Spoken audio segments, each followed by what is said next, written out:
The grout was the first thing to go. It didn't just crumble. It dissolved into a fine, gray powder that smelled faintly of copper and ozone. I remember sitting on the edge of the tub, a chisel in my hand, staring at the spot behind the vanity where the moisture had finally won the war against the drywall. My name is Julian. I bought this house, this rotting Victorian carcass on the edge of Blackwood Creek, to bury myself. My wife, Sarah, had been gone for a year. Car accident, patch of black ice, a sudden, violent end to a quiet life. I didn't want a new start. I wanted a project that would exhaust me so thoroughly I wouldn't have the energy to dream about the sound of breaking glass. But the house had other plans. The bathroom was the last room on the list. It was a cramped, miserable space with tiles the color of bruised lungs. As I pried the first slab of ceramic away, the wall behind it didn't look like wood or brick. It looked like iron, a solid, seamless sheet of rusted metal. What the hell is this? I muttered to the empty room. I hammered at it.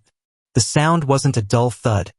It was a deep, resonant chime that seemed to vibrate in my marrow. I cleared away more tiles, sweating, my breath hitching in my chest. By the time the sun began to dip below the tree line, I had uncovered it. A door. It was small, maybe 4 feet high, with a heavy circular latch.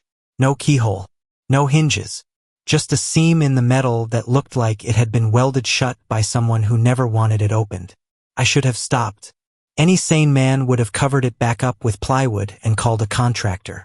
But as I leaned in, my ear inches from the cold iron, I heard it. It wasn't a voice. Not at first. It was the sound of a heavy, rhythmic breathing. Hoo, che, like the house itself was respiring. And then, a name. Julian. It wasn't Sarah's voice. It was mine. My own voice, projected from the other side of the iron, sounding older, tired, and utterly broken. My heart hammered against my ribs. I grabbed a crowbar. I didn't think. I reacted. I jammed the bar into the seam and threw my entire weight against it. The metal screamed. A high-pitched, metallic shriek that sounded like a dying animal. The circular latch spun with a violent clack, clack, clack. The door didn't swing open, fell inward. A blast of heat hit me first. Not the dry heat of a furnace, but a humid, suffocating warmth that carried the stench of old salt and rotting lilies. It was the smell of a funeral home in July. I grabbed my heavy-duty flashlight and clicked it on. The beam cut through the darkness beyond the door, but the light seemed to be swallowed up after only a few feet. I crawled through the opening, my knees scraping against the jagged metal edge. I wasn't in a crawl space. I wasn't in a secret room. I was standing on a stone ledge. Below me, an abyss so deep that the flashlight beam simply died before hitting bottom. The walls were lined with thousands, no, tens of thousands, of identical iron doors, stretching up and down into infinity. The ledge was barely 2 feet wide. To my right was the wall of doors. To my left, the drop into nothingness. The air was thick with a low-frequency hum, a vibration that made my teeth ache. I looked back at the door I had entered through. It was the only one that was open. The rest were sealed tight. I began to walk. Why? I don't know. Curiosity is a poison that mimics the feeling of purpose. Every few steps I would pass another door. Some had markings on them, strange, etched symbols that looked like weeping eyes or broken hands. Suddenly, the ledge crumbled. A section of the stone gave way under my left foot. I lunged forward, my fingers clawing at the rough wall, the flashlight tumbling into the void. I watched the light spin down, down, down, until it became a tiny white dot and finally winked out. I was in total darkness. The breathing stopped. The humming intensified. And then, from the door directly in front of my face, I heard the scratching. Scritch, scritch, scritch. Who's there? I yelled, my voice cracking. The man who didn't look back. A voice rasped from behind the door. It was a wet, gargling sound. The man who let her drive. The air left my lungs. The guilt I had spent a year trying to drown came rushing back, cold and suffocating. How did this place know? How did a hole in my bathroom wall know the shape of my secrets? I felt a hand on my shoulder. It was cold. Not human cold, but the cold of deep-sea ice. I spun around, my back against the iron door, my eyes straining to see anything in the black. There was a figure standing on the ledge, just inches from me. It was taller than a man, its limbs elongated and spindly. It didn't have a face, just a smooth, pale surface where features should be.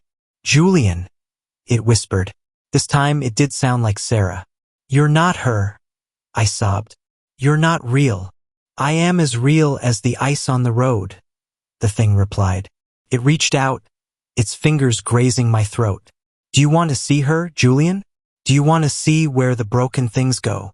Pointed down, into the abyss. "No," I whispered. "Then you shouldn't have opened the door," the creature said. With a sudden, violent shove, it pushed me off the ledge. I fell. I didn't scream. The air was sucked out of my throat by the sheer speed of the descent. I fell past thousands of doors, past flickering lights, past the echoes of a million muffled cries. And then I hit the water. Except it wasn't water. It was thick, viscous, and red. Felt like falling into a vat of warm oil. I struggled to the surface, gasping, wiping the stinging liquid from my eyes. I was in a lake of blood. And in the center of the lake, sitting on a throne of rusted car parts, was Sarah. She looked exactly as she did the day of the accident. Her blue dress was torn. Her forehead was gashed. But her eyes were glowing with a fierce, emerald light.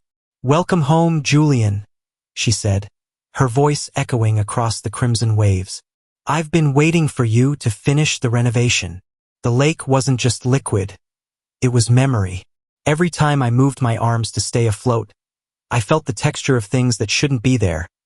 Fragments of broken glass, the scent of Sarah's perfume, the cold metallic tang of the wedding ring I had tucked into a drawer and tried to forget.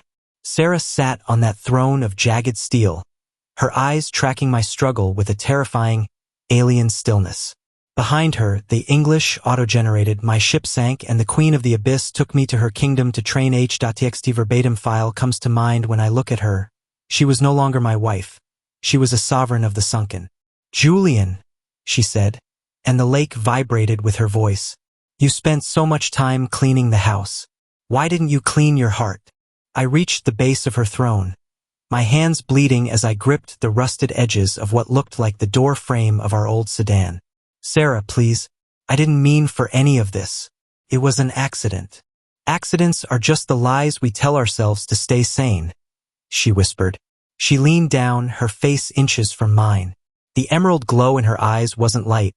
It was a window into a forest of stone, much like the one described in the file, English, auto-generated. "Medusa offered me immortality in exchange for an eternal bond downsub, company TXT. I saw thousands of men frozen in terror within her pupils. She touched my forehead. Her skin was freezing, yet it burned. The basement isn't beneath the house, Julian. The house is built on top of the basement. And the basement has grown hungry." Suddenly, the lake began to drain. The red viscous fluid swirled into a massive vortex, pulling me down toward the center. I clawed at the car parts, but they crumbled into rust in my grip. I fell through the floor of the lake, landing hard on a surface that felt like packed earth and bone. I wasn't in the lake anymore. I was in a hallway. It looked like the hallway of my Victorian home, but distorted. The walls were made of a translucent membrane that pulsed with a dull, rhythmic thud. I could see shapes moving behind the skin of the walls, human shapes, hands pressing against the thin film, mouths opening in silent screams. This was the basement of souls. I stood up, my knees shaking. My clothes were stained dark red, and the smell of copper was so thick I could taste it. As I walked, the hallway began to change. The floor shifted from wood to a biological texture. Everything here was alive. The walls listened to my footsteps. I reached a door. It was the same iron door from my bathroom, but this one was covered in veins. "Open it," a voice hissed. It wasn't Sarah. It was the spindly thing from the ledge. "What's inside?" I asked, my voice a hollow wreck. "The truth you buried under the floorboards," the creature replied. I grabbed the handle. Felt like warm flesh. I twisted it, and the door didn't creak. It moaned. Inside was a room filled with pods, hundreds of them. Now I'm the trophy of a race of women. Inside each pod was a version of me. One Julian was crying. Another was screaming. A third was simply staring at a bottle of pills. We are the versions of you that didn't make it, the crying Julian whispered from behind the glass. The versions that succumbed to the grief. You think you're the survivor, but you're just the one who hasn't been harvested yet. The spindly creature stepped into the room. In the dim, sickly light, I saw its true form. It had the features of a feline woman, but twisted into a predatory nightmare. The master needs your chaos, Julian, the creature said. He needs your guilt to fuel the furnace. It lunged. I dodged to the left, my shoulder slamming into one of the pods. The glass shattered, and the version of me inside spilled out, a gray, lifeless husk. I ran through the living hallway, the walls closing in, the hands behind the membrane grabbing at my clothes. I burst through another door and found myself back in the clearing of statues. Medusa offered me immortality in exchange for an eternal bond. But these weren't warriors. They were my family. My parents, my friends, everyone I had pushed away after Sarah died. They were all stone, their faces frozen in expressions of disappointment. You turned them into this. The voice of the oracle Tiresias echoed through the clearing. Every time you chose silence over a phone call, you added a layer of sediment. Every time you chose bitterness over a memory, you carved the rock deeper. I fell to my knees in the center of the statues. The tremors began again, just like in the scrolls. The ground cracked, and a greenish mist began to rise. Choose Julian, the mist whispered. Do you join them in the stone, or do you descend further into the fire? I looked at the statue of my mother. A single stone tear was frozen on her cheek. I reached out to touch it, but the stone was hot. It burned my fingertips. I'm sorry, I whispered. Sorry is the coin of the damned, the spindly creature said, appearing from the mist. It held a dagger of shifting metal, like the one used by Alexandros to seal the well. And you are broke. The creature raised the dagger. I didn't move. I wanted it to end. I wanted the guilt to stop. But as the blade descended, the floor gave way again. I didn't fall into an abyss this time. I fell into a mirror. I was standing in my bathroom. The tiles were back. The vanity was clean. The mirror was bright. I looked at my reflection, but the man staring back wasn't me. It was the spindly creature.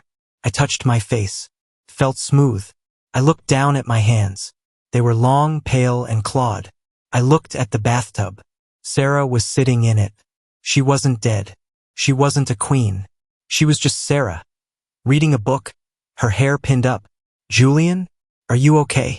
You've been staring at the wall for 20 minutes, she said, looking up with a smile. For a second, my heart leaped. It was a second chance. A reset.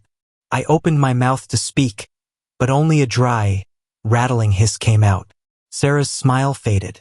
Julian, what's wrong with your face? She stood up, and I saw her eyes. They were horizontal like a goat's, or a serpent's. The pact is made, she whispered, her voice overlapping with the kingdom of the serpent women. You gave your soul for a moment of peace. But in this house, peace is just another word for the crawl space. The walls of the bathroom began to bleed. The tiles cracked and fell away, revealing not metal, but thousands of watching eyes. Welcome to part 3, Julian, Sarah said, her jaw unhinging to reveal rows of needle teeth. The renovation is almost complete. The bathroom didn't just crumble. It exhaled. The smell of Sarah's lavender soap was replaced by the stench of stagnant water and ancient stone, a scent that clung to the back of my throat like a physical weight. I stood before the mirror, but I was no longer looking at a man. I was looking at a vessel. In the reflection, my skin was the color of wet parchment, stretched tight over a frame that seemed too large for the room. My eyes, once a dull brown, now pulsed with that rhythmic, emerald light I had seen in the lake. It was the same emerald fire that consumed those who looked upon the Gorgon. I wasn't just becoming a monster. I was becoming a landmark in this hellish geography. Julian, the Seraphim whispered, her voice now a chorus of 1,000 distorted frequencies. Do you see the beauty in the design? You didn't just find a door. You built it. Every brick of this house was laid with a secret. Every tile was glued with a lie. She stepped out of the bathtub, her movements jerky and unnatural, like a marionette being piloted by someone who didn't understand human anatomy. This was the unnatural grace described in the archives of the feline women, a predator masquerading as a companion.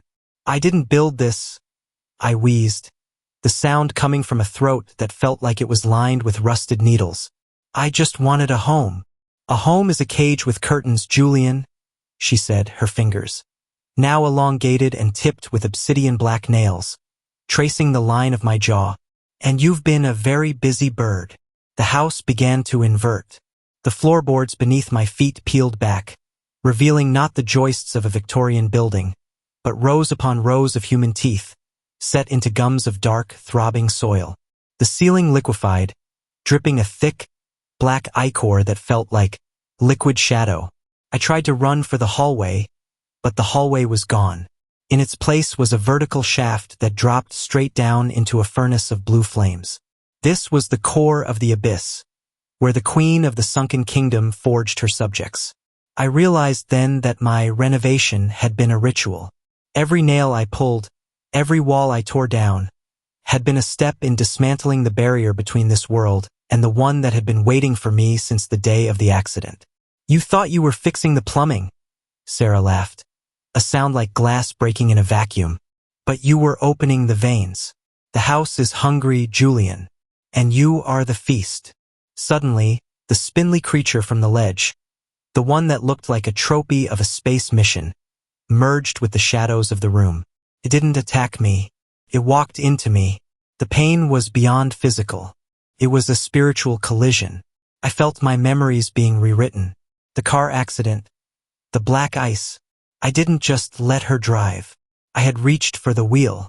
I had seen the ice. I had felt the urge to see what would happen if we just stopped. The chaos the master needed wasn't my grief. It was my hidden, dark curiosity. I found myself back in the room of pods, but this time the pods were filled with Sarah. Thousands of her. Some were laughing, some were crying, some were dead. Which one do you want, Julian? A deep, booming voice asked from the rafters. It was the voice of the architect, the master of the basement. Which version of the lie do you want to live in for eternity?